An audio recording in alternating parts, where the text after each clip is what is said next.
Good morning, everyone. My name is Livhuwani.Tshikunde. I'm responsible for ACSA Treasury. So welcome everyone to our corporate plan presentation. We'll cover 25, 26 to 27, 28 period. So we're excited to share the presentation with you. From ACSA, we are joined by our CEO, Mpofu. We also have our CFO, Livhuwani. We also have Terence Dalimon, who is our Group Executive Operations for Operations Management. We have Lorraine Les, who is the Group Executive for Corporate Services. We also have Charles Shilowa, Group Executive responsible for Capital Infrastructure and Asset Management. We also have other colleagues from ACSA who have joined. Welcome to the meeting. So maybe just before we start, just to maybe announce that they will leave the Q&A at the end of the presentation. So what we'll then do, if you do have questions, just post the questions on the Q&A, not the chat box. So please just type your question on the Q&A. We'll attend to those questions at the end. And the reason is because we want to flow, because the presentation is quite long. So we have tried to put a presentation that is comprehensive enough so that you have more, give you more information.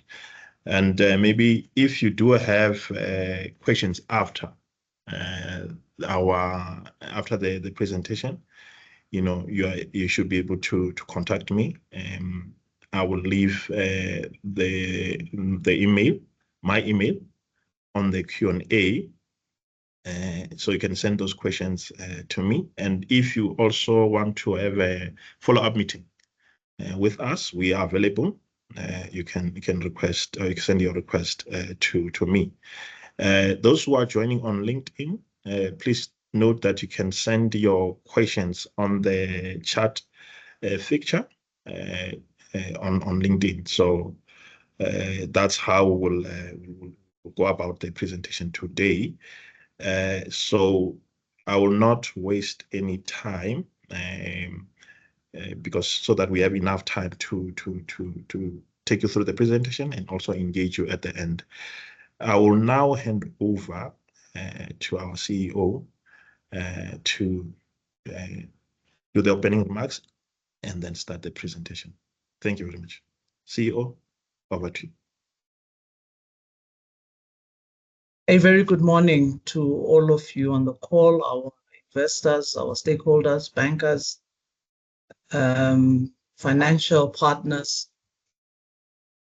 the executives from Airports Company South Africa, and everybody else who's on the call. A very warm welcome to the ACSA annual stakeholder engagement on our corporate plan. It gives us really great pleasure to be able to share with you. At this time of the year, we get onto this roadshow specifically to provide you with the information on our approved corporate plan, which really will guide the next 3 years and our operations in that period. It will also allow us to drive a new strategy approach that we've adopted. I'm going to be doing this presentation with several of my colleagues. And if we just go to the content slide, we'll be able to indicate to you and you'll be able to follow. I will start with the global overview, the corporate plan strategy, governance structure, economic impact. And then I'll be followed by Terence Dalimon, who's going to deal with operations. Charles Shilowa will deal with the CAPEX program. And then the CFO will come in and deal with financial performance, financial plan, and the funding plan. I come back at the end and provide a conclusion. I must be able to indicate at this early stage, as we do this, please bear with us. It's a multiple layered presentation as we go through it, but it will be available to all of you at the end of this presentation, also after we've dealt with the Q&A. So as we start with our presentation, I'd really like us to just reflect on what's happening globally, and particularly in the period where we were looking at our corporate plan preparation. And if we move to the next slide, Libo, we enter a very interesting period. And this period of the corporate plan is an ACSA that has recovered fully from, or almost fully from COVID, an ACSA that was profitable last year, an ACSA that is poised for extensive, sturdy growth, which basically will for airports company South Africa to implement its strategy vigorously. The most important geopolitical trend that is emerging for us is specifically the elections that have been held both in 2024 and those that are going to be held in 2025. And what we indicate here very clearly is the impact that those elections have, one, on global politics, but also economic outlook of various countries. So across the globe, very specifically, 4.2 billion people have went through elections, and that represents 60% of global GDP and 59% of passenger air traffic. It's important because geopolitical factors do impact on air traffic demand, and as such, they impact on the global economy. What has been significant about the 2024 elections rounds, of which we were part as South Africa, the United States, and several other countries, is that we've seen major political shifts and policy outlook shifts. The United States being one example with the introduction of tariffs in 2025. But also in our own country, we've seen the creation of the GNU. So those dynamics of policy shifts and different economic outlooks have had a significant impact on air traffic demand, but also the economic outlook globally. The second important issue here is that in 2025, we'll see a further 23 countries holding elections, and these include Australia, Canada, Germany, and Singapore. That is going to be also something we look forward to and really start looking at the impacts that has on geopolitics globally as well, even the alliances with various countries, impacts on regions. And in fact, in the end, aviation is an instrument of exercising bilateral relations between countries. When countries have good relations, they extend their air travel between their peoples. And as such, the underpinnings of our air travel forecast, but also air travel demand, is really underpinned by country-to-country relations, and it's underpinned by the desire for people to embark on tourism, trade, and visit family and friends. On the next slide, we give you a perspective of really what has happened to global passenger demand up to 2024 compared to 2024. 2025 compared to 2024, we're basically at 3.3% growth. That's really been driven by a higher growth in the international side at 4.9%. Compared to domestic at 0.9%.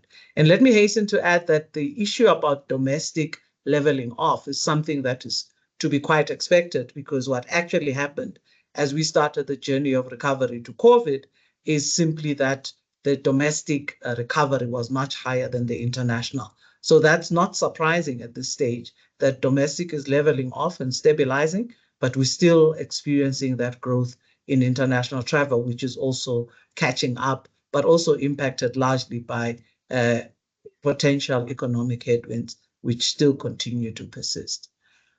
On the next slide, the mainstay of air travel has also been seen in what was, during the COVID years, a great surprise that came from the demonstrated resilience of air cargo demand. We see here that it has also grown 4.4% in March 25 compared to March 24. And that annual increase is actually quite impressive. It's still showing great resilience. Air cargo demand, though, is driven by particular regions who firstly recovered first from COVID, but more importantly, have very clear strategies for the growth of air cargo. And we see here Asia Pacific has been leading this increase at 9.6%, with North America and Europe at 9.5% and 4% respectively. So effectively, what you're seeing is cargo also leading the charge in the growth sector and enabling significant air travel through dedicated freighters, but also what we call underbelly, which is on the passenger aircrafts, particularly the wide-bodied passenger aircrafts. What we also see here is Latin America posting some growth, even though it's leveled off. But the area which still has growth potential is both Middle East and Africa, which has seen somewhat of a decline in the air cargo space. On the next slide, we give you an indication of the long-term global passenger traffic forecast. And again, very important is to note that dip that came with COVID in 2019. And that dip is quite clearly illustrative of the struggles we have had to recover globally back to the 9.5 billion passengers, which is the benchmark for 2019, which was reached globally around about 2024. What's important about this forecast is if you look forward, you'll be able to see a very steady incline that takes us to 2042, where we will be 2 times the 2024 level, and importantly, 2.4 times the 2024 level at 2053. So aviation generally, and particularly the growth of passenger traffic, is a business that really grows steadily. It reflects the ups and downs of economic shifts. It also reflects challenges in the global environment, such as oil pricing, and that impacts largely on the airlines and their bottom line. But all of us recognize that steady incline is encouraging, it is promising, but more importantly, we also move from recognizing that we are operating at a level that has a 3 to 4 year loss in growth potential because of the pandemic. So we normally do exercises that show where we would have been if it were not for COVID, and that is a 3 to 4 year lag. Whilst it's encouraging that will be 2 times in 2024 and 2042, we could have been much further had we not suffered the devastating impacts of COVID. On the next slide, we show the same information, but for cargo. And again, I'd like you to note the important resilience we were talking about. If you look at 2019 to 2023, whereas passengers had a very steep recovery incline from a very low bottom because of COVID, cargo has demonstrated its resilience. As they say, boxes are not affected by pandemics. And largely, what has happened is that growth of cargo, which is very encouraging, which has shown the resilience of cargo and therefore a steady incline as well. Up to 2043, we will be 1.7 times the 24 level, and at 2053, will be 2 times 2024 levels. Those are important indicators in terms of long-term forecast. They help us to be able to generate our own forecasts as South Africa and then place ourselves in the specific context of global performance levels, but also the changing conditions that influence those global forecasts. If we move to the next slide, we'll be able to demonstrate, therefore, the same impact and the same trajectory that is illustrated here in our ACSA network, and basically a clear indication of our passenger forecast that takes us up to 71 million at 2042 from the 38 million that we're able to witness in 2024. We're forecasting 41 million. In fact, that significant increase to 2025 is really the one that would enable us to come as close as possible to the 2019 levels.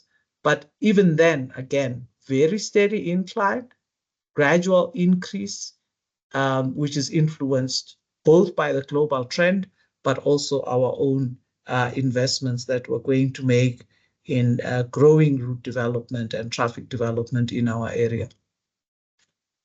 The next slide just takes us back to what some of the factors that are influencing our own forecast, and that is really the population growth in our country that quite clearly indicates a significant level of urbanization that will shift us from currently what we were at 2018 to 2050.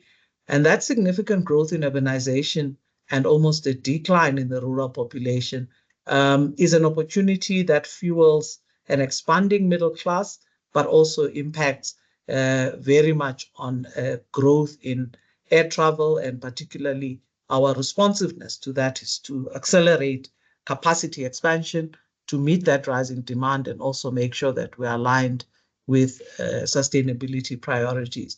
So that particular shift is important as we see our population shift towards the 75 to 80 million level, which will be by 2050.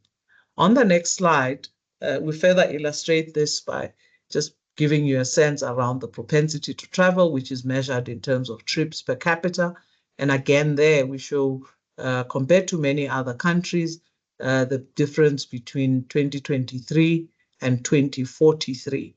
And that shows that in South Africa, whilst we were at 0.3 trips per capita in 2023, we will be at 0.7 trips per capita in 2043. That's quite an important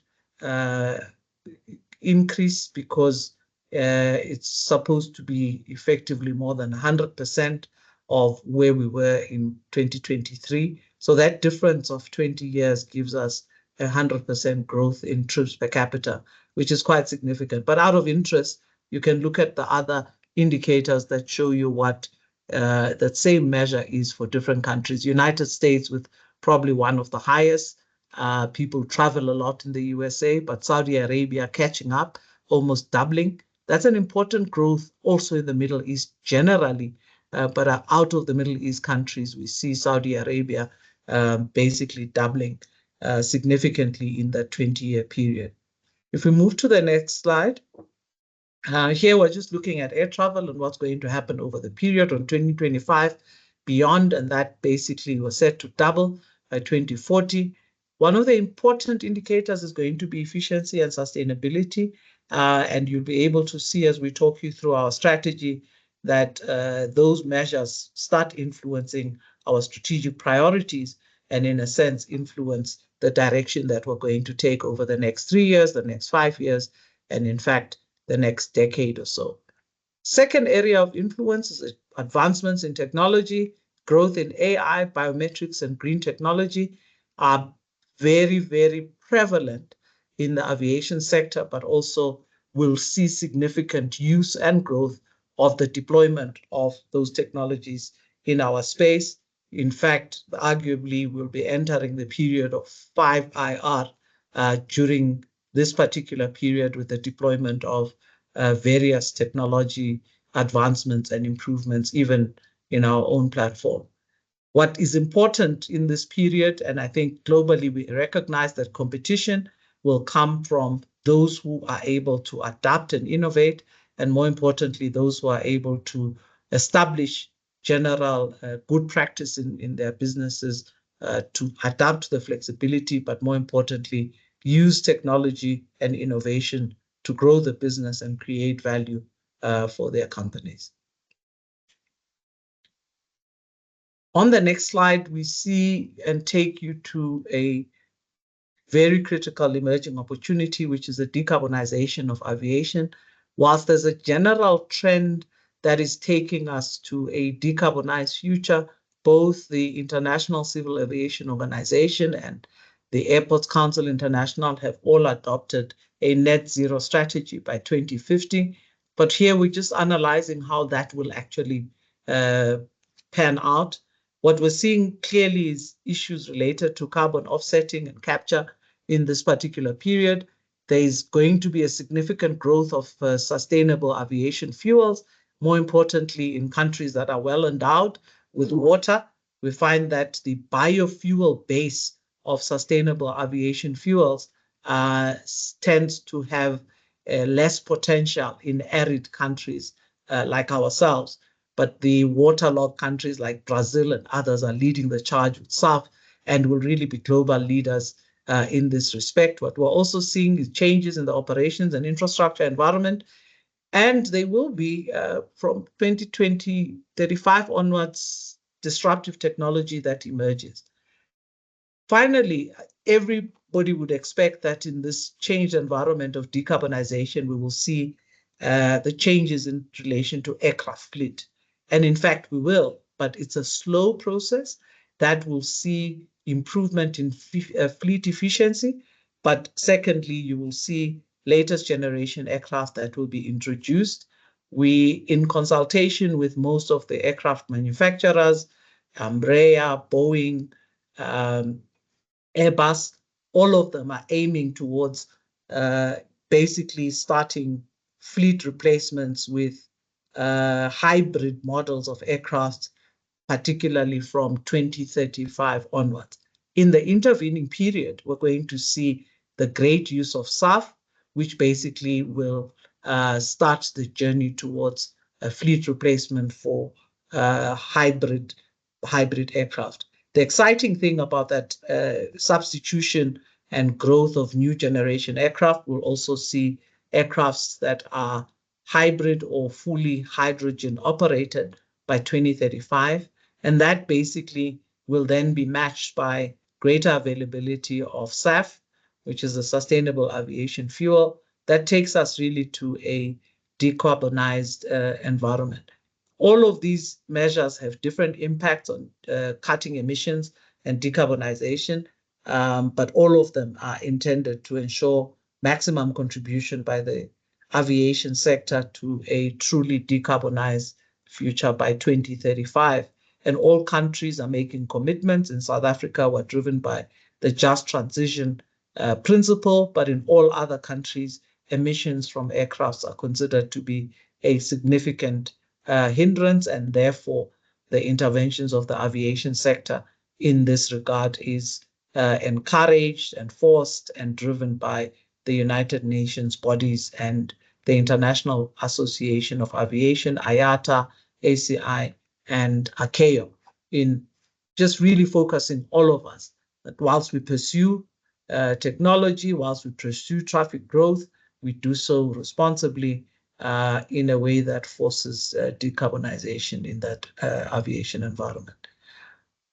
On the next section, we then talk you through our corporate plan, which basically is driven by our strategy. And as such, our principal strategy that we've adopted in this next 3 years is driven by 3 pillars. And let me just remind those of you who might be new to the ACSA briefings, our previous strategy from 2020 to 2025 was run airports, develop airports, and grow the footprint. And we've been running our recovery and sustain strategy on that basis. And we have felt in this prior year that we had exhausted the emphasis on recovery. We're almost at 91% full recovery, and we really needed to focus in the next period on matters that will drive growth, starting with the issue of innovation, and through achieving that through digitalization and advanced technologies.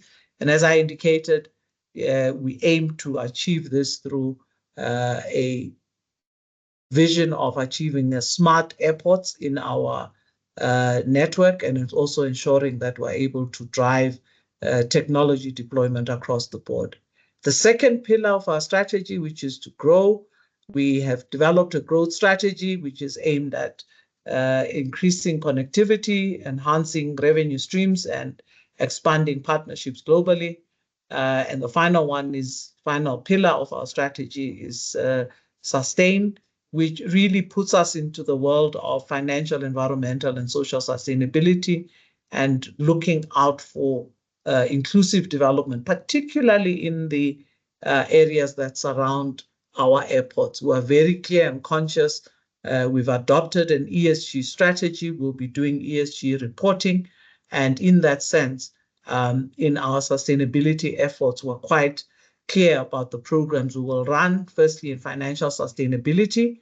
And the financial sustainability issues, very important. It covers the governance elements, it covers financial reporting, it also just ensures that we remain profitable as a business and continue to create value for our shareholders and our stakeholders, yourselves who are on the call. And that is actually quite an important one. I'm happy to indicate all signs are that we have left the days of losses behind us. We are now clearly on a profitable path.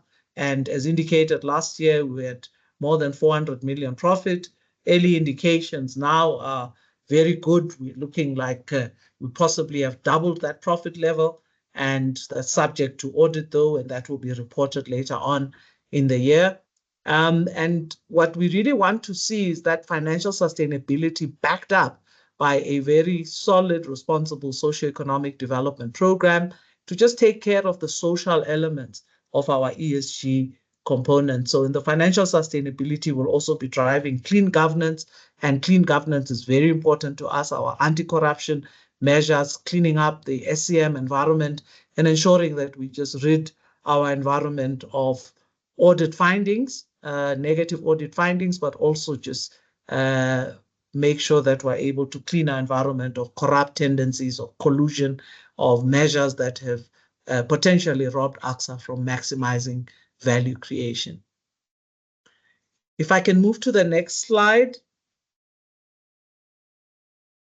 What we indicated in our growth strategy is very simply that second pillar of growth is the emphasis will be largely from the Aerotropolis environment, where we'll be developing land that is surrounding our areas. But what we've been pursuing in partnership with the Department of Trade, Industry and Competition is a partnership around the location of special economic zones, or even IDZs, that are located close to the airports, in the airport precinct sometimes. And so that partnering is really going to lead us to the development of aero businesses, technology advancements, manufacturing in all these areas, in partnerships with the local governments in these environments, but also really helping us to drive the growth of the airport precinct in order to allow for Aerotropolis development. This will also include quite exciting opportunities around various facilities that are traditionally associated with airports, but in our country, I think only OR Tambo would have been seen, and that's the commercial offering, the retail offering. In other countries, they literally have shopping malls around airports and manufacturing sectors around airports, which really have driven this concept of Aerotropolis, which is a city that is built around the airport with aero-related, but also technology, logistics, e-commerce related businesses. We've seen it happen in our own space around OR Tambo, but along the R21. But in a sense, it's a focused effort that will bring it within an organized space, maximizing aviation growth, but also ensuring aviation manufacturing. The other component that is associated with Aerotropolis is expanding facilities like hotels, training academies, and basically additional facilities in the e-logistics space that will help us to grow this very exciting opportunity of Aerotropolis. OR Tambo is probably the most advanced. We're focusing on King Shaka as well in this area, and we'll also be focusing in Cape Town. Ground handling and cargo development is the next new exciting area. Midfield cargo development, particularly taking advantage of what I indicated earlier as the growth in cargo and the need for us to really create cargo as an important aviation sector that is equal to how much we focused on passengers. And that is going to result, Charles will speak later on to this very exciting project that we're going to do of developing the Midfield cargo, modern high-tech cargo terminal that really focuses on cargo across the platform. Jet fuel is basically another area where we're exploiting sustainable aviation fuel and infrastructure and storage facilities. Our training academy, as I indicated, important contributor to Aerotropolis, but also an area that will allow us to develop skills locally, but also for the region, and contribute meaningfully towards the specialized aviation skills that I think somewhat are being threatened by movements to the Middle East, as we've seen in other sectors. Innovation is also going to remain core to driving our growth, and that will also be illustrated by a partnership we have with the Innovation Hub and CSIR and other academia, and we'll be driving this particularly around enhancing the customer experience and enhancing efficiencies and passenger mobilization, and also supporting SMMEs. On the next slide,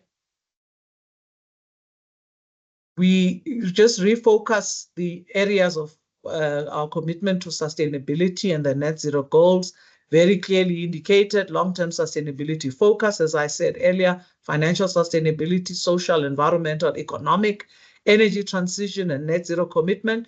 We have several initiatives that we're undertaking around solar projects. In fact, our ambition is to ensure that most of our airports are driven by solar, and we're using our various infrastructure and roofs basically to allow ourselves that energy transition to maximize solar power. Secondly, we're doing an exciting program around hydrogen infrastructure. I spoke earlier about that in partnership with the Department of Science and Innovation, where we'll be looking at clean energy alternatives of clean green hydrogen for airport vehicles and other machinery initially until 2035, when aircrafts go hybrid, and that basically will mean hydrogen can also be available. We've basically been elected a pilot area for what is known as the hydrogen corridor that starts from Limpopo, passes through Johannesburg or Tambo, and ends up at King Shaka, and therefore designated the distribution center for hydrogen infrastructure on hydrogen distribution to other modes of transport, and using airports as hubs for that. The Just Transition Energy Policy, our overall country policy that looks at how we decarbonize, but in a way that is aligned with the principles of just transition.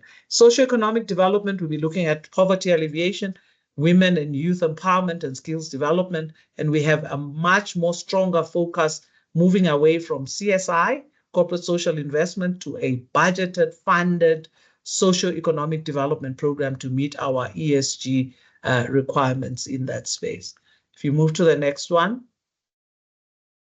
I've already indicated the issues of ESG reporting. In fact, we're looking forward to our annual report this year, constituting our comprehensive ESG report.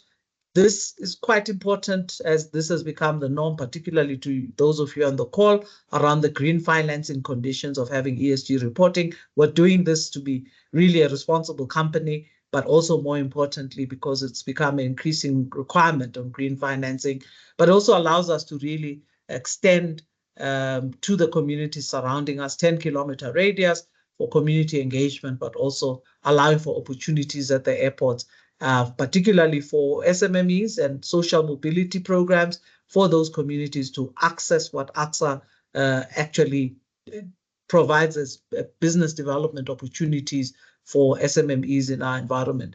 More importantly as well, we look to empower communities, improve their quality of life, and also ensure that we meet sustainable development goals in those communities that surround airports.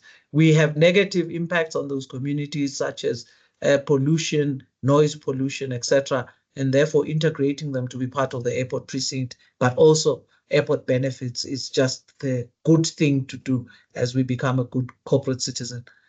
The next slide takes us to also the integrated transformation program, which we set out our transformation process that looks very specifically at the areas we impact in, impacting on society, transforming our people and transforming our society, and importantly also transforming our supplier base. Very, very stringent efforts are implemented at ACSA around transformation, looking at new Black-owned service providers, procurements and goods and services.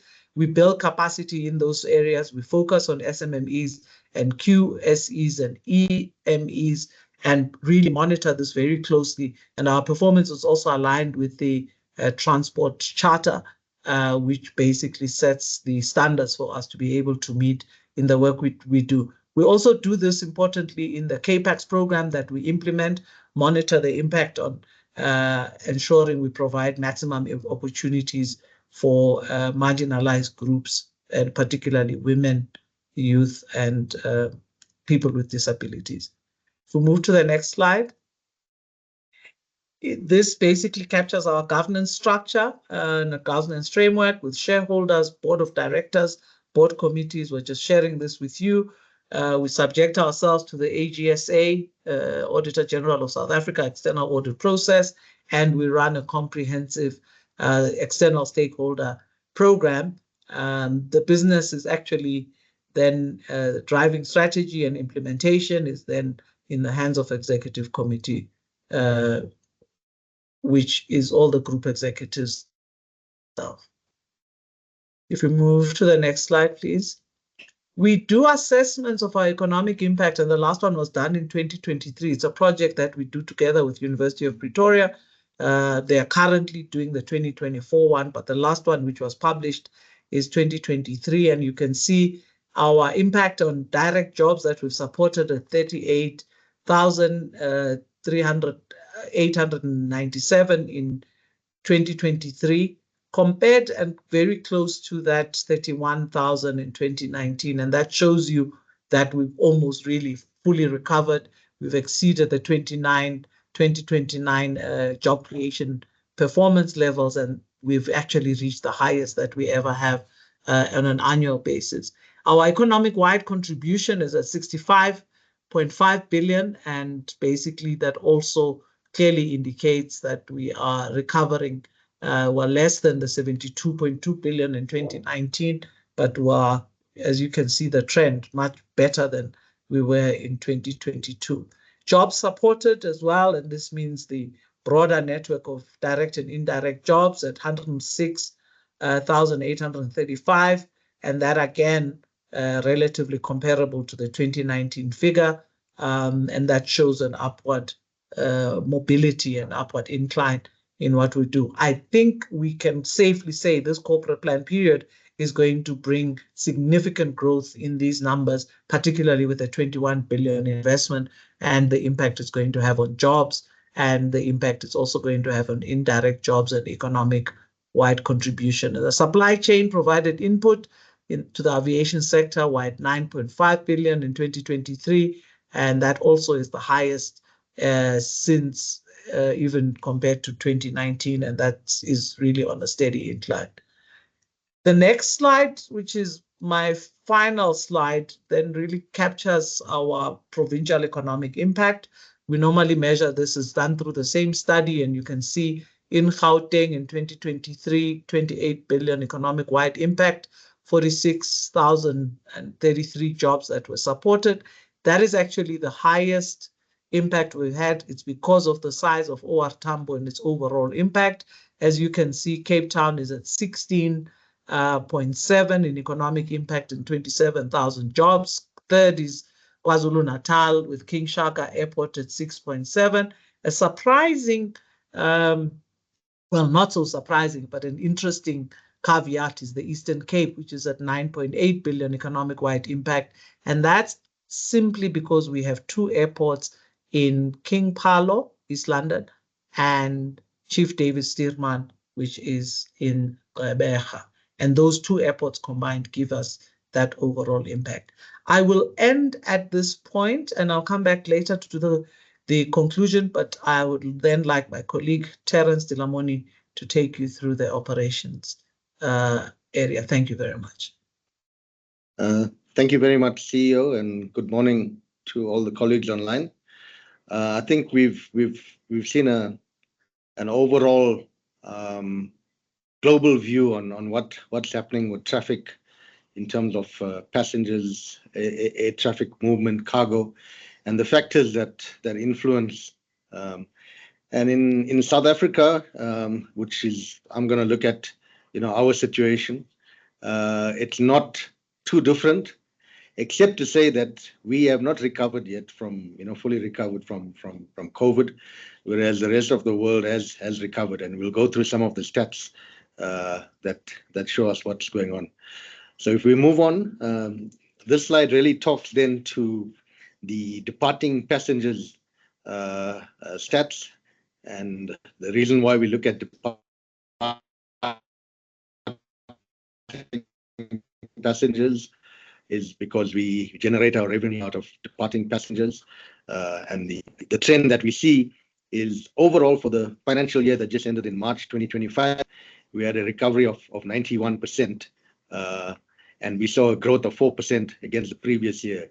If you recall, the stats shown by our CEO indicates globally growth of around that percentage as well. So we're keeping up with global growth, but our overall recovery is a bit slower, and we'll go into that. If we look at where's the recovery, and then the table on the right, top right-hand side, starts indicating then the different segments, the international, regional, domestic, unscheduled. Regional in this context is not all of sub-Saharan Africa. It's really the previously known TBVC states of that Swaziland, Lesotho, Botswana, and Namibia. That's the traffic we show separately because there's a different tariff regime for those. And it's really a small component of overall traffic. The rest of Africa traffic sits with international. And we can see we've had the best recovery in the regional, and then followed by international, and domestic has been a bit slow at 90%.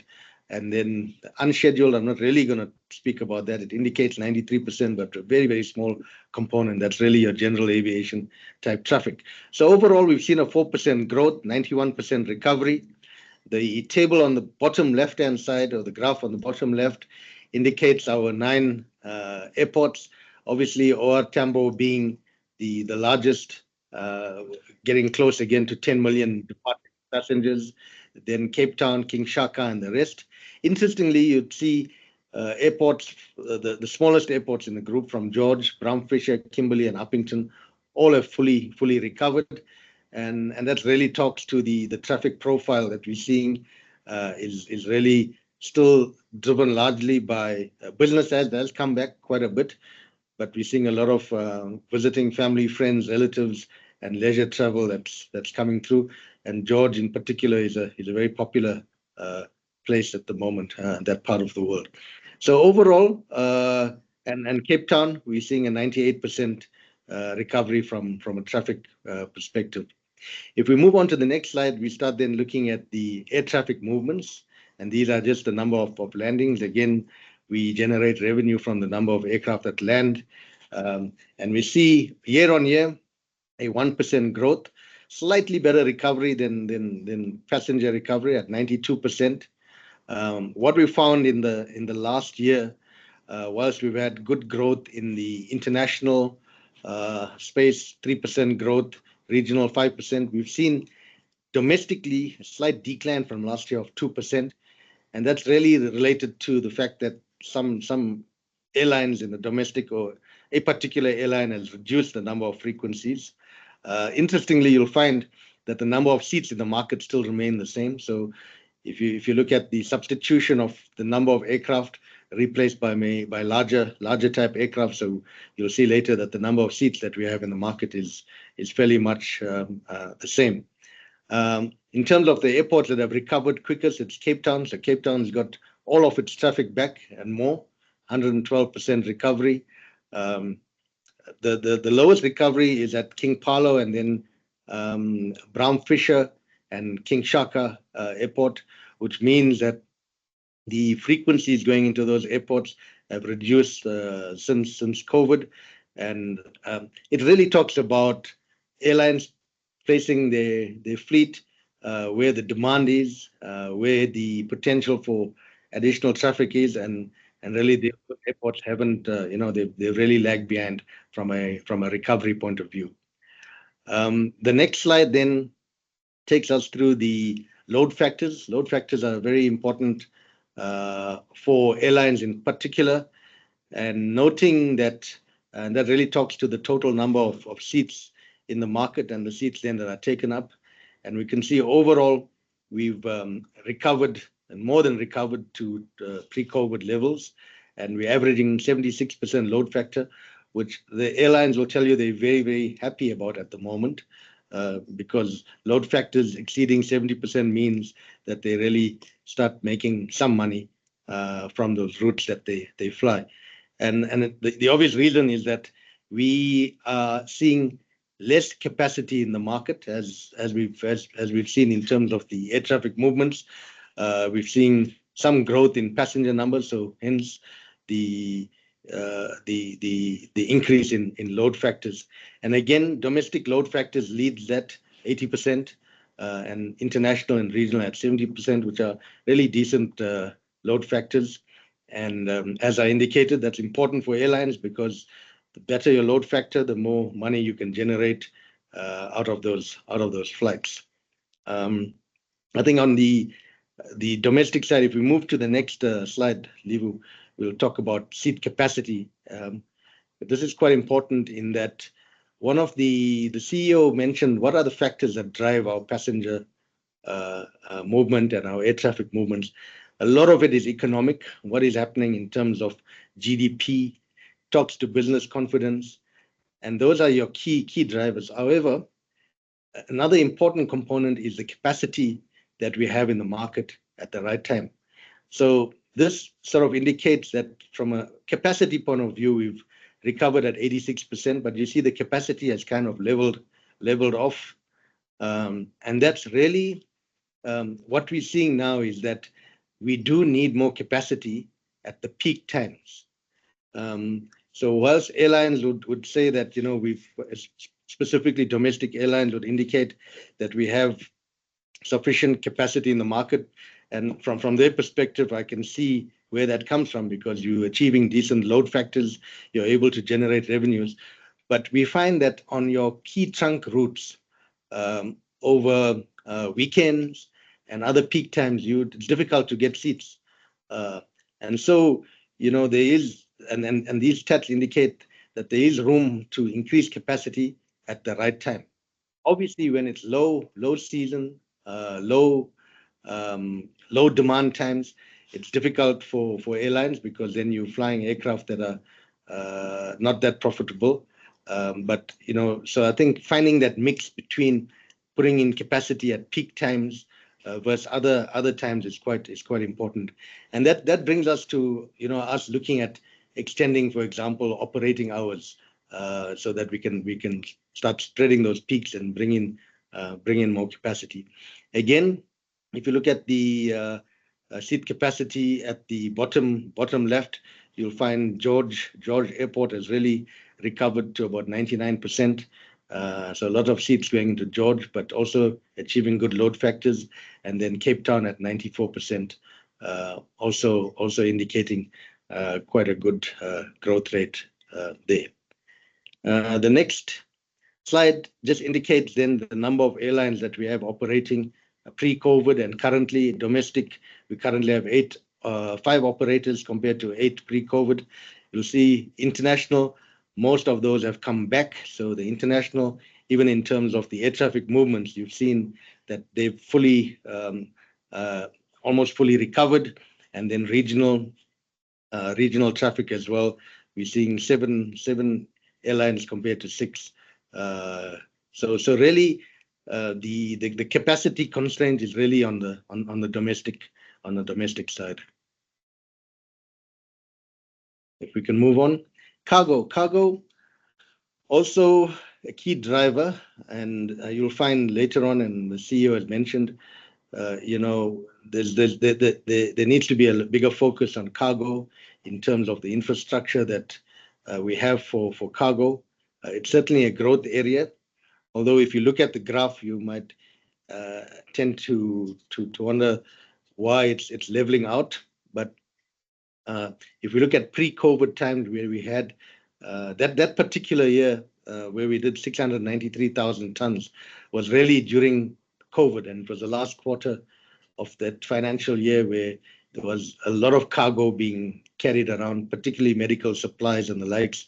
So therefore, we saw that huge jump there. And since then, it sort of leveled out. In 2022, 2023, we see a nice recovery of 500,000 tons. But again, that also related to, if you recall, at that time, the ports were really under a lot of pressure. There were constraints at the ports. And we had some of that traffic that's conducive to aviation cargo moved moved over. Some agricultural products and other automotive products moved over to aviation, but that's now in the last 2 years have leveled off as the ports have sort of worked through their backlogs and increased the productivity. We find that traffic's gone back.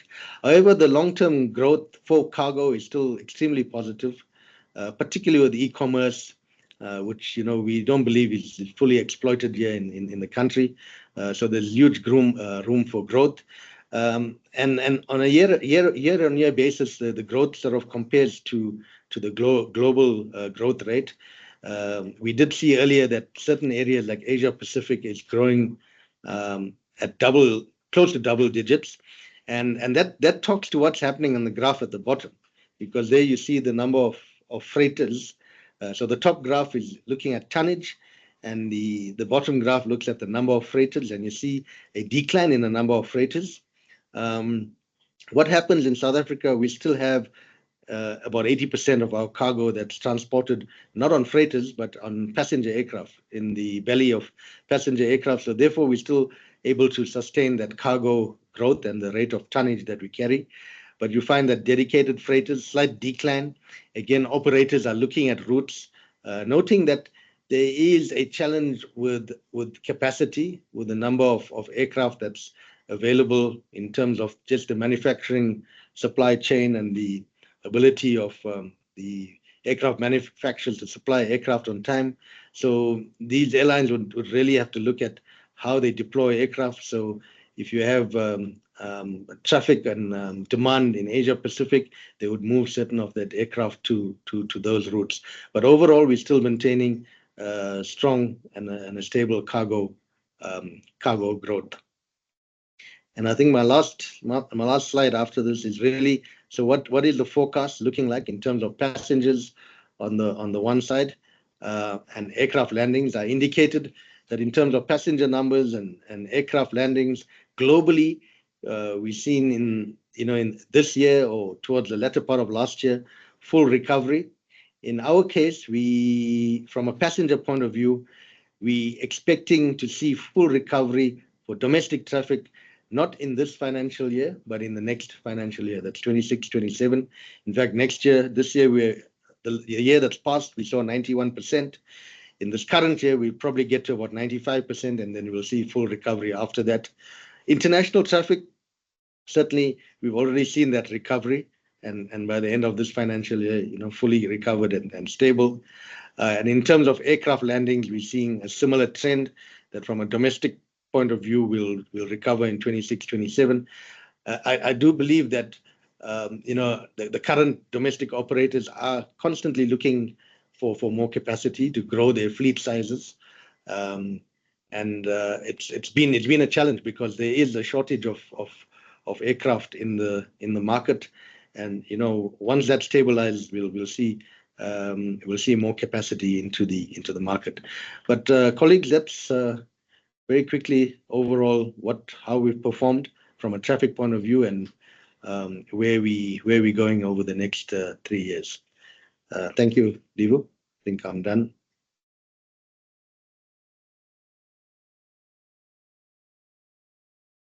I'll hand over to Charles Shilowa. No, thank you, Terence, and good morning to all in attendance. I'm going to take you through the ACSA CapEx program. Next slide.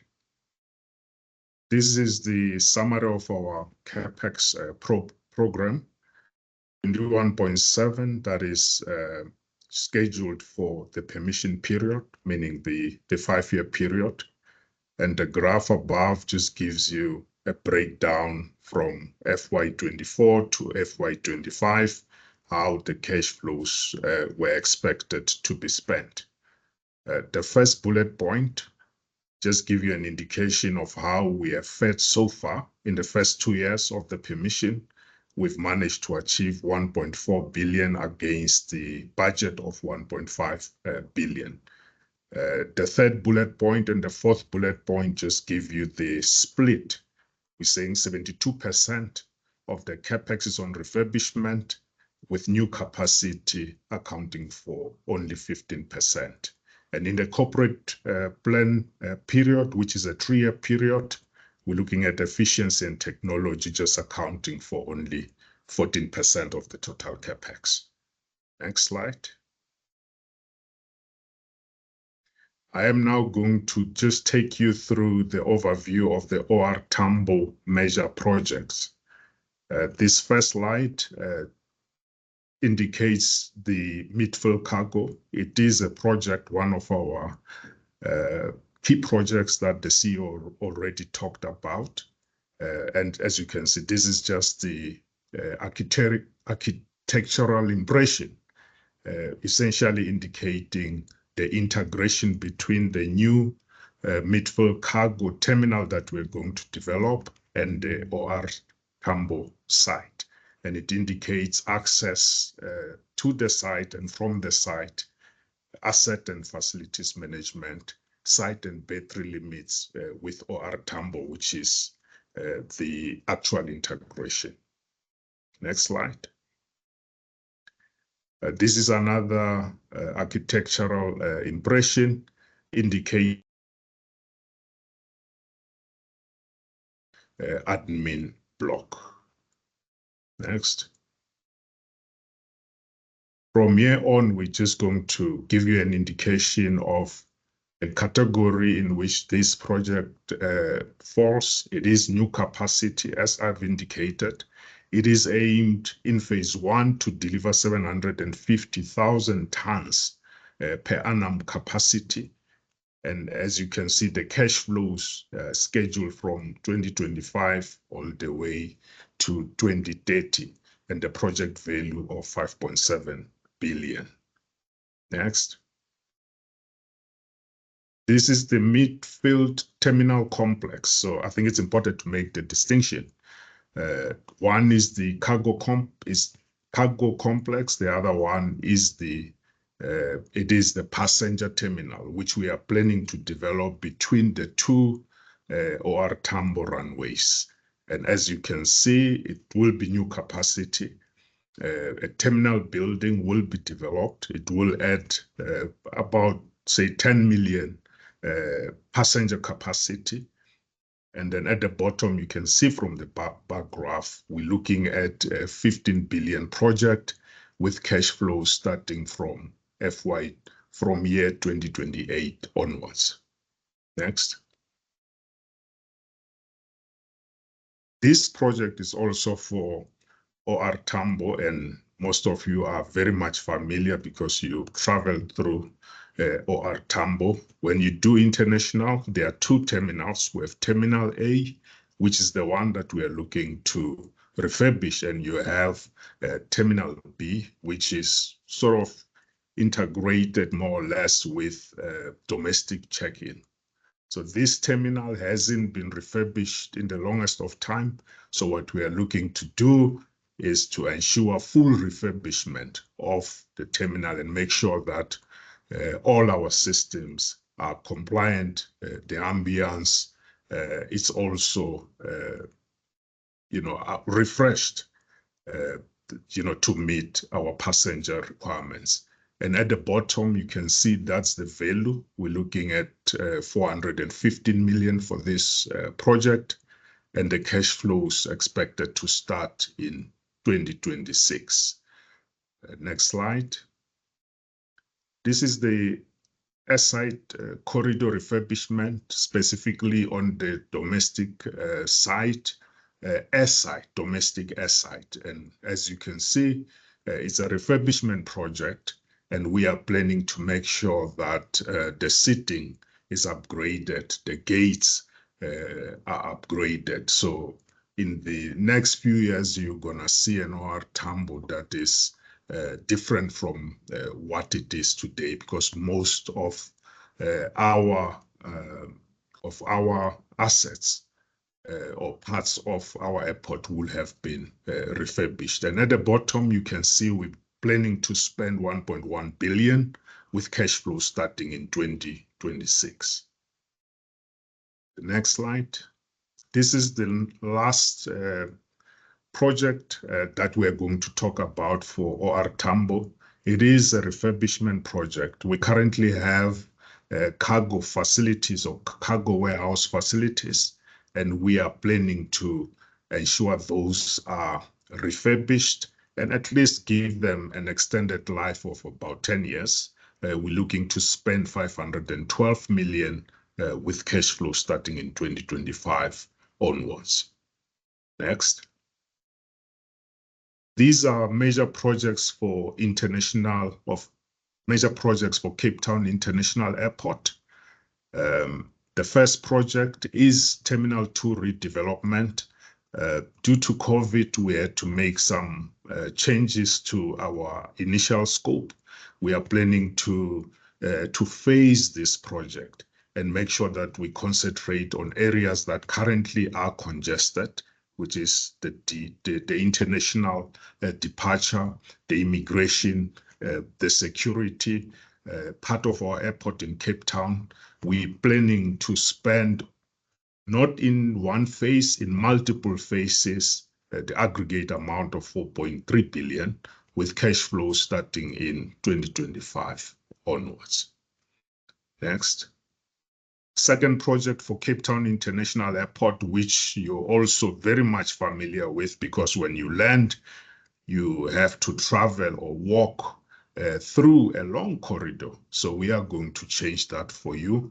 This project will ensure that the domestic arrivals terminal is reconfigured. The baggage carousels, the spaces in between are also increased and create a much better ambience than we currently have. And here we are also looking to spend over 1 billion to implement this project with cash flow starting in 2027 onwards. Next. This is the new runway in Cape Town. And I think what's important here to note is we call it new realigned runway, because it is, we are going to be moving the current runway by about 11.5 degrees so that we can create additional space on the airside for future Cape Town terminal expansions. And as you can see, I mean, the dotted line indicates the current runway, and then the solid red is what we call the new runway. And we're looking to spend about 6 billion on this project with cash flows starting in 2028 onwards. And really all these projects, because most of them were stopped due to COVID, we are really working hard to make sure that we initiate and we start them as soon as practically possible. Next. This is the last airport I'm going to talk to. This is Chief David Stearman International Airport. Most of you, all of you, aware because you have traveled through that airport. We're looking to do terminal expansion. It is a new capacity project. It will add about 15,000 square meters of terminal area and allow us to cater for additional 1 million passengers. We're looking to spend a minimum of 1.5 billion on this project. With cash flows starting in 2025 onwards. And I would like to believe this is my last slide. I will hand over to the Chief Financial Officer. Thank you. Thank you, Charles, and good morning to our investor community online and my colleagues as well. My slides are really just split into 3 sections. The first section I'll take you through is just the highlights of our performance for the first 9 months of our financial year. Please do note that we will be publishing our results as soon as our auditors conclude the audit, which then covers the full year as at 31st of March. But for the purpose of this presentation, we will just limit our discussion to the first 9 months, just to protect the audit process and respect the audit process rather. Just to touch on the key comments that were made by my colleagues, I think it's quite clear that as ACSA, we almost are deeming the COVID-19 pandemic as the thing of the past. But I must say that we still need to be alive to the fact that markets take longer to actually recover from these global disruptions such as COVID, as also indicated by Terence, that we are currently not yet at the pre-COVID numbers, but our numbers certainly do demonstrate that we're making good strides. Just from a financial performance point of view, we continue to report healthy financial performance in the first 9 months compared to the previous 9 months of 2024. We continue to generate value for our shareholders. Our financial position is quite strong. Cash flow, we continue to generate, great cash flows. And again, we struggled quite a bit during the advent of COVID-19, but we are making good strides when it comes to cash generations. As a result, our cash positions rather have improved in the current year. If we just take a quick glance at the slide, that is, our revenue have increased in the first 9 months by 16%. This is really underpinned by the strategic pillars that the CE alluded to earlier, which is innovate, grow, and sustain. We also increased we've experienced rather an increase in our operational expenditure by 16%. And again, this is really just a function of inflation and also some of the key expenditure related projects that were put on hold during COVID that we've recently unlocked, and also really just capacitating the various functions at ACSA, just bringing the right skill. And you will also see, as I continue to present the numbers, that our employee costs have actually increased slightly above budget and more than what we reported in the prior year. And that really is a function of bringing the right capacity to ACSA to then implement some of the projects that Mr. Charles Lower just alluded to.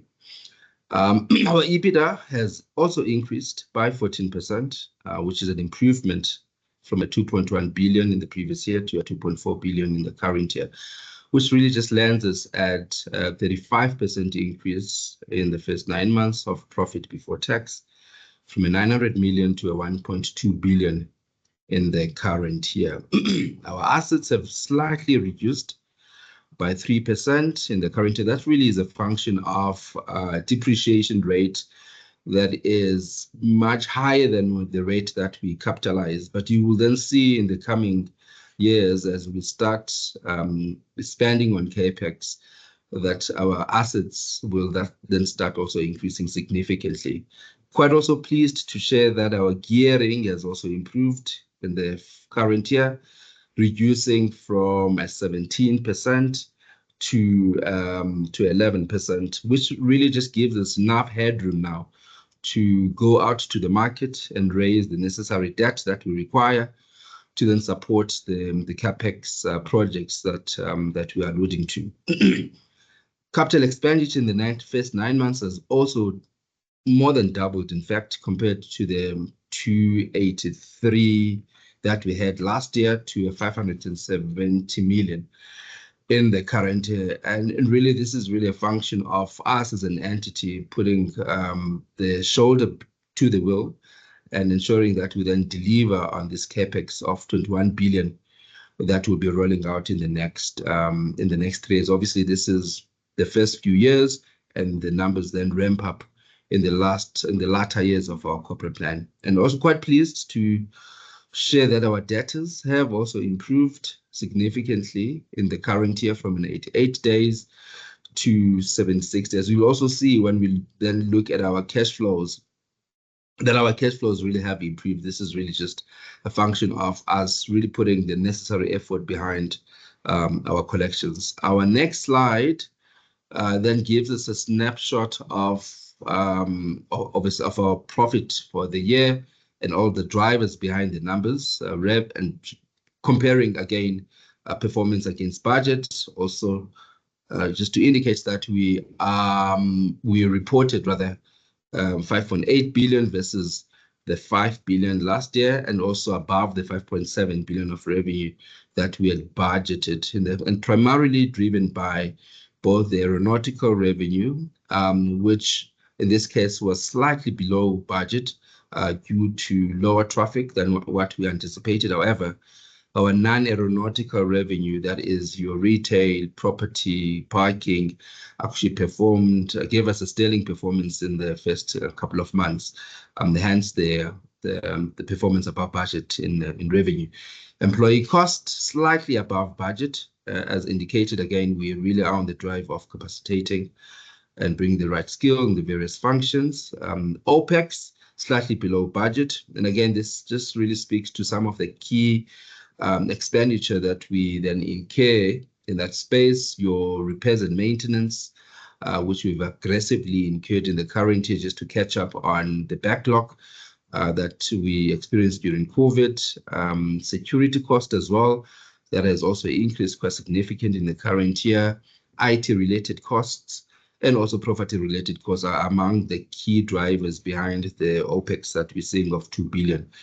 In the current year, we then lend us to a profit before tax of 1.2 billion versus a budget of 695 million, and versus the 907 million that we then report in the prior year. Recall, last year we had some abnormal tax payments that we paid related to capital allowances. There is a case that is currently sub judice, and we continue to engage SARS on the matter, and we do not anticipate, however, to have the same impact that we reported in the prior year.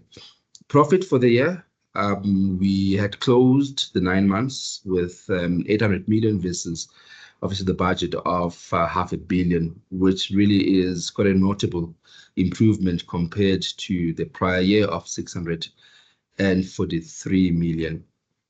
The next slide then gives us just a snapshot of our financial position, and our non-current assets have slightly decreased. And again, this is just a function of the depreciation that is just growing at a, well, depreciation that we are reporting at a much higher rate than the capitalization of our assets. Current assets slightly reduced in the current year, and this is really an improvement. While it may look that we are reducing, but it is an improvement. Our debtors have reduced. However, we've used the cash reserves that were generated from the debtors to then settle debt that really became due in the current year. Hence, on the right-hand side, you see that our liabilities have significantly reduced in the current year, and that really is a function of, improving our cash from operating activities and channeling those cash reserves towards the maturities that have experienced. Which really, in summary, the message from this slide is we continue at ACSA to create value for our shareholders, with our equity really also increasing from 18.8 billion to 19.6 billion. The next slide then just gives us some of the cash activities that were involved in the last 9 months. Having opened the cash position with the 2.8 billion, we've generated from cash operations 2.5 billion. We've paid tax of about 224 million, and we've invested almost 1 billion to our short-term investments, investment instruments, and then settled obviously our debt of about 2 billion in the current year, which then left us with a closing balance of 2.3 billion. So if you then take the 2.3 billion and you add our short-term investment, we have in fact surpassed the 5 billion mark between the cash reserves and the short-term investment, which really just demonstrate really how healthy we are, I think, from a cash flow point of view as an entity. Next slide. The next slide, colleagues, just give us just a high level of our financial plan, corporate plan for the next 3 years. And I will quickly take you through the key highlights. These are the assumptions that went into the into the plan.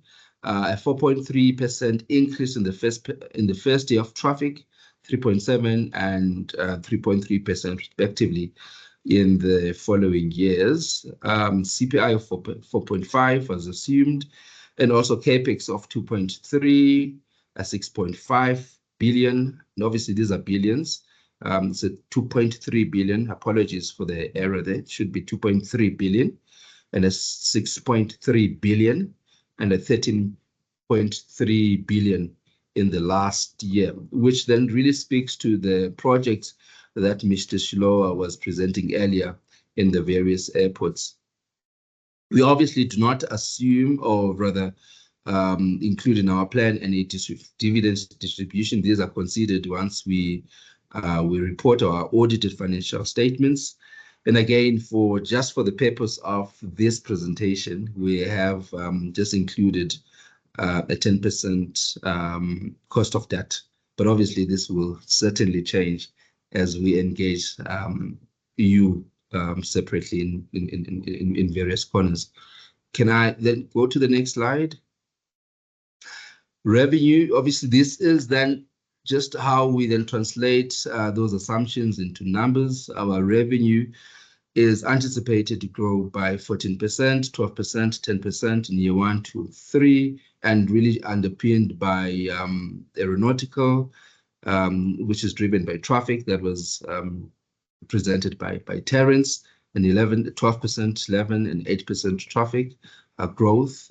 We do anticipate that we'll have a much higher growth from the non-aeronautical revenue. This is again supported by the new strategies that we are currently deploying in the non-aeronautical space, in the commercial space. And we are expecting to see the fruits of these strategies with 16% in the first year, 14%, 13% in the following year.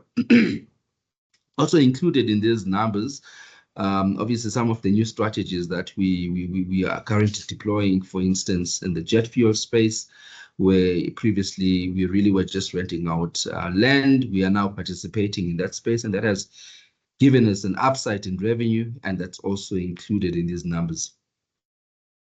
We are expecting to slightly move in terms of just revenue diversification. You will clearly see that our non-aeronautical is growing at a much higher rate than the aeronautical. And really, this is us attempting to just diversify our revenue and rely less on the aeronautical, but grow our non-aeronautical quite aggressively because of all the opportunities that we're seeing in that space. The next slide and gives us an overview of the breakdown of the non-aeronautical. Obviously, the aeronautical is really just a function of traffic, and then the non-aeronautical is then split into these few blocks. The biggest block is obviously the retail. These are the stores that we have in our airports, followed by property rentals, and followed by car parking. We then have car rental, property rentals, and other commercial rentals that we then get from various tenants that we have in our platform. If you look at the next slide, the jet fuel, which I alluded to, at 251 million that we have now included in our it's new revenues, new business that we did not have in the past. If you look at our OPEX, we are anticipating rather more higher increase of employee cost rate, 21.6% in the first year, 16.5% and 7.3% in the last year. And again, the increase in the first year, it's really just a function of getting the right capacity, getting the right skills in place. We have 21 billion of projects that we did not have in the past that we need to implement, and we are now getting the right skill in place, hence the increase in the first few years, and then that then tempers down in the following years and to a moderate 7.3% in the very last year. And then you will then see our EBITDA then as a result of that decline in OPEX, that our EBITDA then continue to grow quite significantly than in the last years, because our revenue continues to grow while our employee costs do increase, but at a slower rate compared to the first financial years. Operational costs, we are expecting a 16.9% in the first year. And again, some of the key drivers here is the maintenance, your IT, your security costs that we are currently incurring and ramping up in the first year. And then we moderate that in the next few years to a 7.5 and also a 2.7 in the very last. And again, some of the initiatives that we are deploying in this space to really arrest the OPEX costs is value for money initiatives, which really seeks to ensure that we pay the right price, we get the right quality, and the service is delivered within the required period. Next slide. The next slide just gives us a view of the breakdown of the costs that I alluded to earlier: security, repairs and maintenance, information system, and property-related costs. These are amongst the few big drivers of OPEX. And again, these are expected to grow in the first year significantly, and then at a moderate rate in the last few years.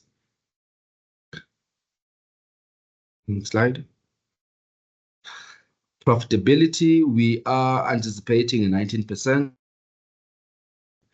13% growth in the following year. And again, this is due to the increase in OPEX, and then a 22.9% increase then in the second year. And that increase then is expected to be sustained in the future once we then have the right capacity, but our revenue is then growing at a much higher rate. And net profit is expected to grow by 12.13% in the first year, and a 9% in the second year, and a slight decline of 32% in the last year.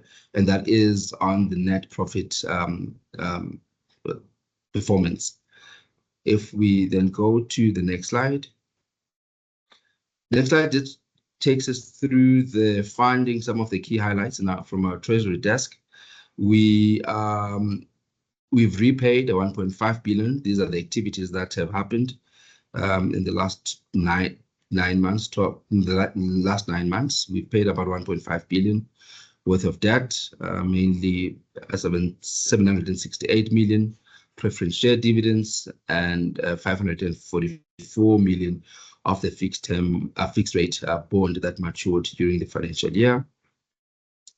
We are anticipating to raise about 10.5 billion of debt in the next couple of years to then fund the capex. Our short-term facilities have been converted from committed to uncommitted facilities. We have accrued for preference shares in our financials. This is in line with this is in line with the preference share instruments that we have. And obviously, we will then pay these dividends in line with the Section 46 of the Companies Act, just complying with its solvency, liquidity, etc.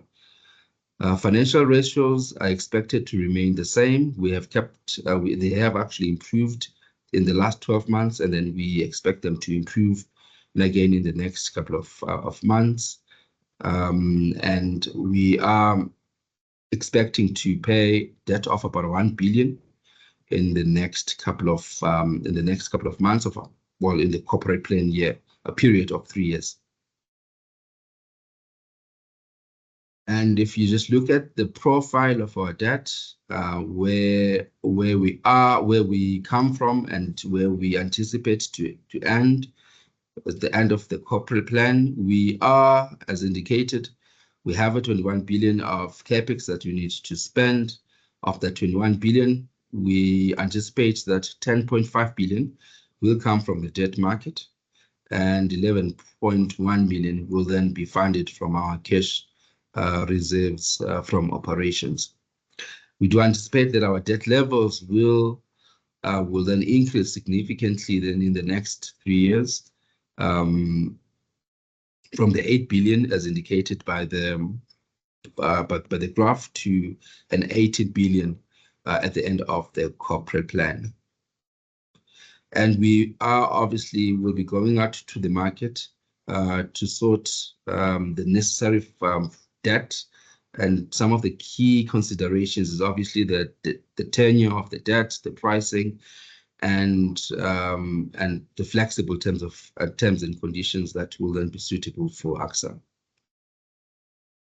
And these are the activities that will then start happening in the next couple of months.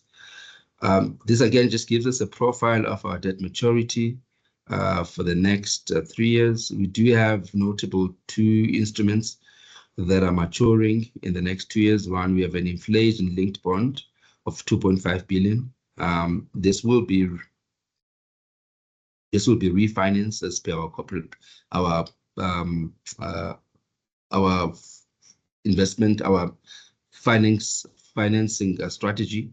Same with the preference share that of 2.3 billion, which also be refinanced in the next couple of years. So these are the 2. I mean, obviously we do have small debt instruments that are maturing in between, but those are the 2 notable big items that we will be refinancing in the next 3 years. Slide. Right, so this slide just gives us a view of how we are performing in relation to some of the key credit metrics that we maintain. And this dashboard shows that we, as far as the net debt to capitalization percentage, we are currently sitting at 9%, way below the 65% benchmark that we measure against. And we do not anticipate that we'll exceed that. Even after the 10 billion debt that will be raised from the market. Same with net debt to EBITDA ratio, currently sitting at 0.6 versus the target of 4. And again, we do anticipate that this one might be slightly more than the target at the end of 2027, 28, once we then increase the debt. Same with the debt service ratio, credit ratio. We are currently sitting at 5.2, which is expected to be above the 1.5 benchmark target, rather. With regards to covenants, we do have one covenant, which with ADF. And happy to share that we have kept within our covenants. There's been no breach in the current financial year, and we do not anticipate to have any breaches in the next in the next corporate plan. And in fact, the existing covenant expires on the 15th of January 2026, when we then settle the last tranche of payment towards the AFD loan. And that really sums up the financial slides, really just a healthy performance, strong balance sheet, and also a healthy cash flow position. Thank you. I'll hand over to you, C. Thank you. Thank you very much, CFO. As we conclude, colleagues, really bringing to an end our presentation, we'd just like to confirm a number of things. Firstly, that we have seen and witnessed global air travel that has rebounded and basically surpassing the 2019 figures. We've indicated that we are at 91% of that and will achieve our complete full recovery in 27. And as such, the network of ACSA really continues to grow from strength to strength in relation to both passenger traffic, as we've indicated. What we also have been able to literally illustrate is the accelerated infrastructure program, which will bring about efficiency and elevate user experience. But I think the important thing there is really to indicate how the negative impact of COVID led to low levels of investment in the maintenance and refurbishment. This particular 21 billion boasts close to 70%, above 60% investment just in the maintenance and refurbishment space. So our airports will really look different, will be upgraded, and the challenges that we may have faced in terms of some of the infrastructure will be a thing of the past. And I think we've been able to demonstrate that very clearly in this presentation. We've also indicated we'll be strengthening our key functions. We reaffirm our focus and strategic priorities, innovate, grow, and sustain being our core strategy, but also importantly, just developing the necessary skills in order to be able to implement and execute on that strategy. We've allocated resources and functions to be able to fully execute. And as we all are excited about the new focus on cargo, we've been able to share that with you in the midfield cargo and the current cargo refurbishment space. The real excitement that comes with cargo is for us to be able to take full advantage of the African Continental Free Trade Area. We are mindful of the challenges of the global cargo space that may have tariffs imposed and other measures, but generally on the African continent, we're very confident that our growth plans for cargo will make South Africa the best cargo nation. OR Tambo is already the best African cargo airport. Let me just ask colleagues before we get to questions and answers that you indulge us, particularly on respect of matters that have been currently in the media. And let me just indicate firstly that from the last time we met you, we've had a couple of incidences. Jet fuel, which was a maintenance problem. We've got the results of that from an investigation, which shows very clearly, and we're finalizing that and taking action against those who are liable for what the investigation has found as having contributed to the part. You remember the issue of the valve that happened in December. Secondly, we had a major disruption that also followed in the period in January, February, which came as a result of a fire at NATREF. And NATREF basically has also put in place contingencies to be able to eliminate that occurrence ever happening again in the future. Let me also say at ACSA, we've revised our plans with respect to jet fuel, and we now have comprehensive part of the program that indicates exactly what expansion we'll have in the jet fuel space. Finally, I'd also like to address the matters that have appeared recently in the media and indicate that several of those matters we are not at liberty to discuss here, but they are under investigation, and particularly with respect to the matter of the CEO qualifications. The Minister of Transport wrote to the board, and the board has requested submission of what was submitted at employment. And as such, the board met on Wednesday, and this matter is basically going to be discussed. The submitted interacted with the minister, and they will come out and communicate to all stakeholders. Just to indicate, if you can indulge us, the outcome of that will be communicated by the minister and the board at a later stage. We, the executives, are not at liberty to discuss that matter at this stage. But thank you for your patience and your understanding.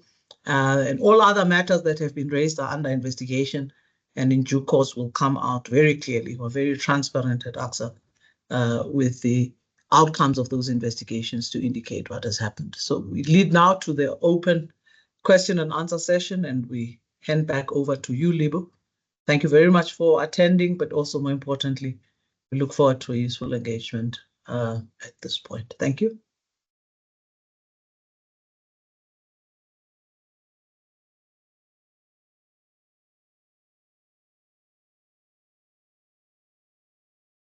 Thank you very much. CE, we'll now go to Q&A. I just want to see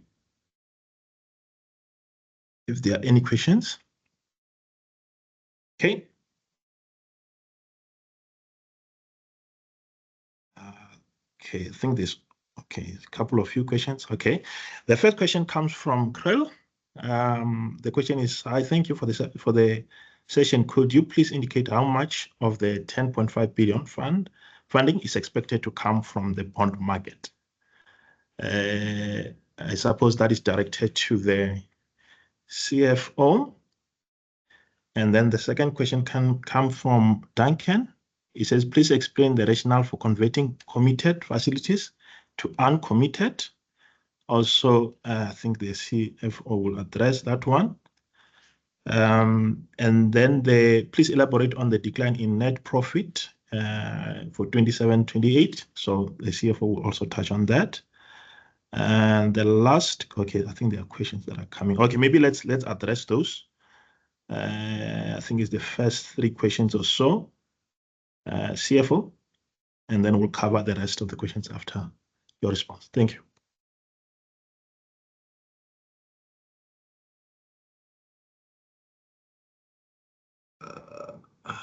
Thank you, Libu. The first question is how much will go to the bond market, just to be sure that I've captured that clear.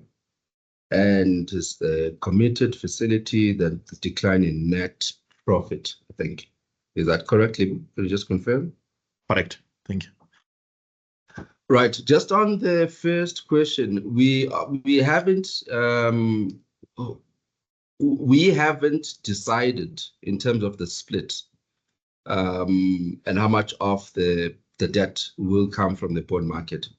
We are obviously considering a number of instruments, DFI loans, bank loans, ECAs, as we then engage various stakeholders and funders, we will then make, the necessary determination.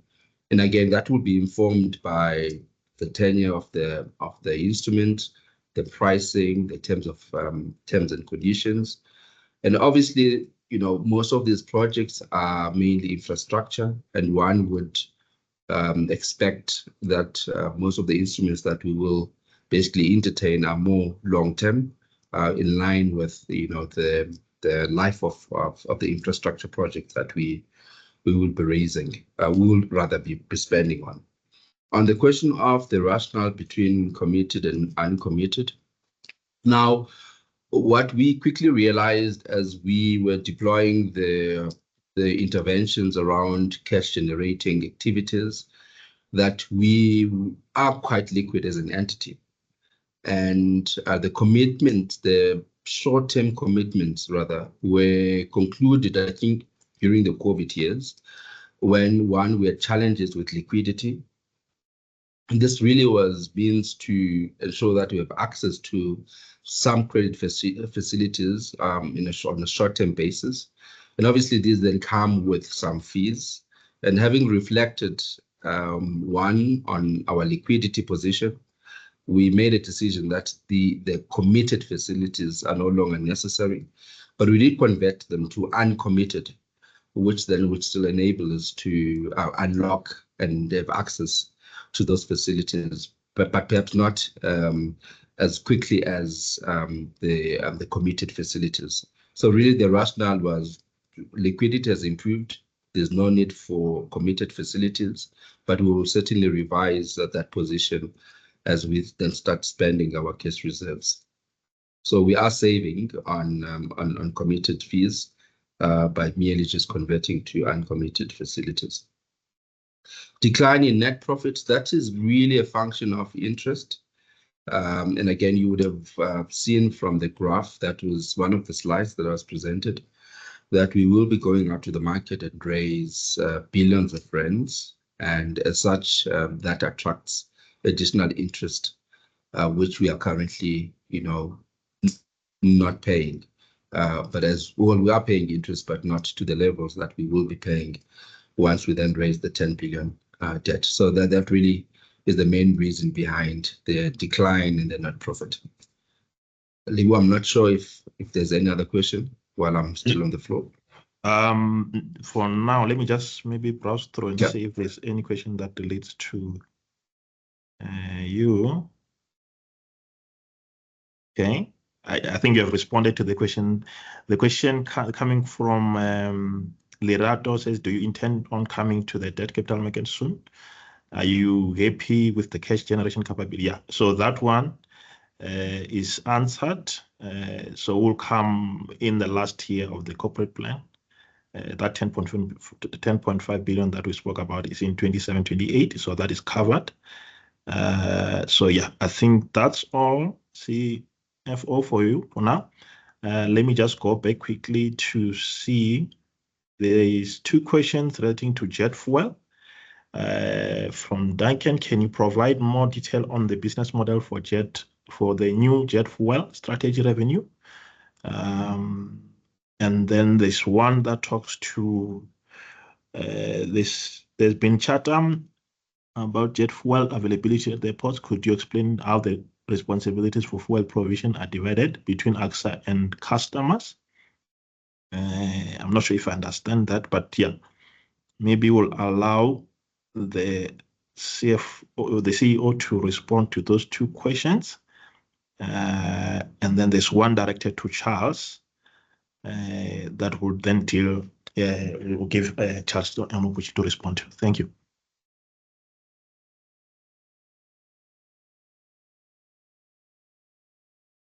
Thank you very much. Let me just start with the question around the jet fuel strategy of revenue. Basically, we are able to collect as ACSA revenue from jet fuel suppliers that come onto the platform, but sign agreements with the airlines and supply jet fuel directly to the airlines. So we provide licenses for jet fuel suppliers that come onto the platform. Part of the changes that have happened in the recovery and sustain strategy with respect to jet fuel has been the matter of ACSA getting involved, particularly in what we call into-plane. And that basically helps us to generate revenue in the last mile of the jet fuel dispersal process. We have also sought to acquire jet fuel infrastructure across the platform, and that basically has helped us also in the business of jet fuel supply, at least owning part of the infrastructure and then charging for its use. Our revenue has increased in this space, and it basically has also placed us in a position that we have access now to jet fuel infrastructure, where before this entire value chain was privatized with ACSA just providing for licensing for operators to come onto the platform. The next question really deals with the overall environment of jet fuel. And I think one of the issues that has contributed towards the charter is an old problem that has happened in South Africa overall, Lindani, around the closure of refineries. Now, the way the value chain of jet fuel works is simply that the legislation on energy security places the Ministry of Energy Resources at the center of providing that energy security, amongst which is jet fuel and other forms of energy. They are responsible for the establishment of a framework that allows for refineries to operate in the country whilst they're able to import crude. Then the refineries operate and process the crude so that it can supply the requirements of the country. They also have 3 entities currently that are established particularly to facilitate that legislative mandate. The first one is CEF, the Central Energy Fund. The second one is SSF, the Strategic Fuel Fund. And the third one is Petro SA. Those entities operate in a cluster and basically have joint responsibility for energy security in the country. When they do fail, I think the consequences of that are felt by us, possibly the biggest consumer of jet fuel at ACSA airports, combined at ACSA and the airlines. And that really normally places the responsibility on our shoulders. And yet, in fact, truth be told, we are just the biggest consumer. So the value chain of energy security and jet fuel, and particularly energy supply and crude oil supply, has faced some problems with the closure of Satrev, which was a refinery in Durban, and that not being replaced has shifted the country primarily to being import dependent.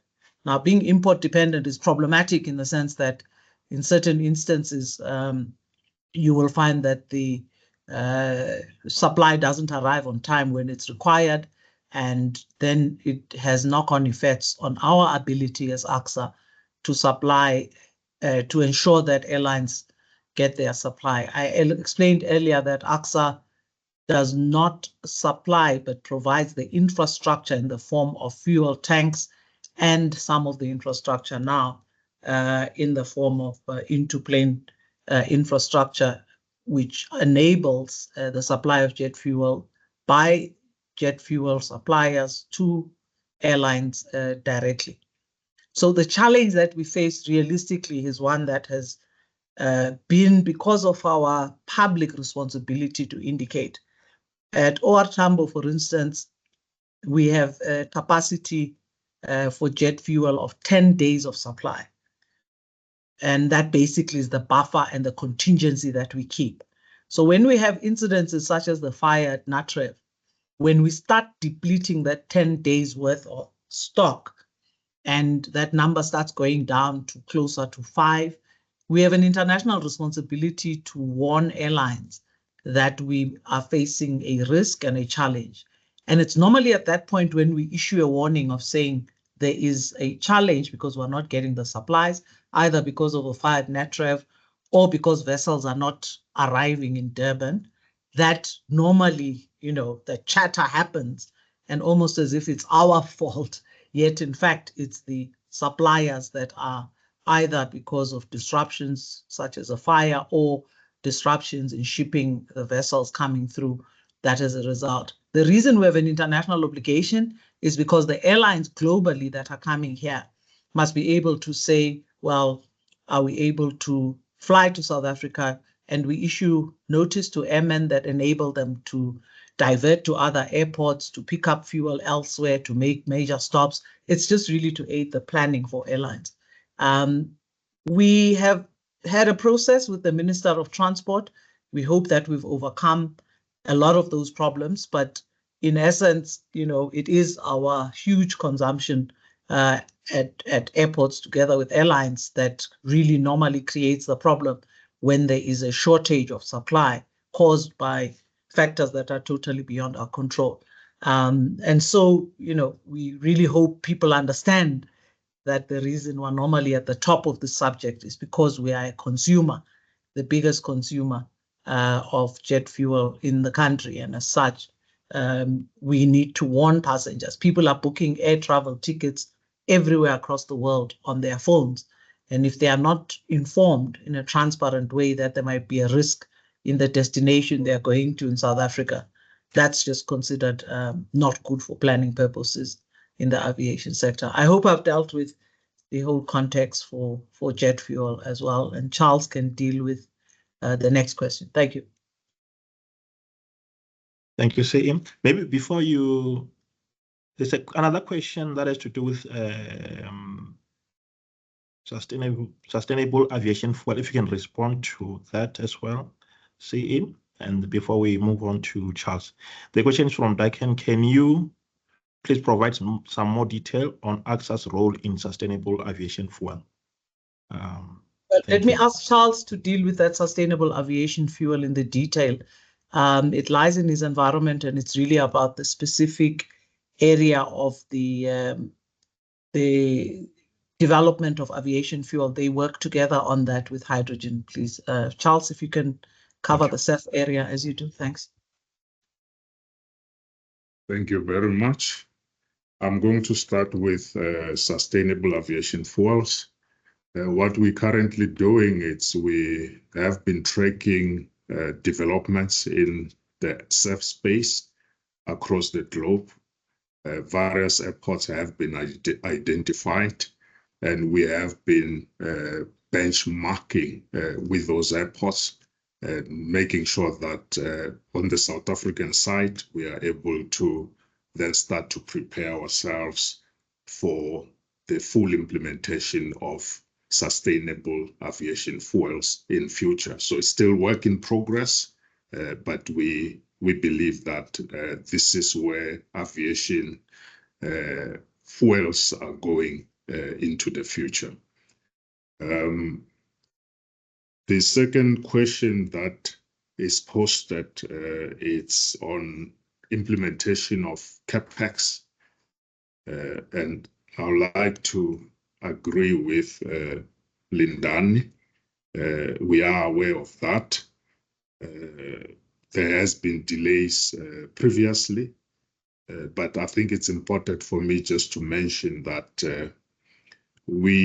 every time when you talk about project implementation, there are 3 stages that you need to think about. The first one being project planning. And in our case, it involves initiation of the project and making sure that there is an investment decision in place. The second stage is procurement, which I would like to say has been an Achilles heel for us.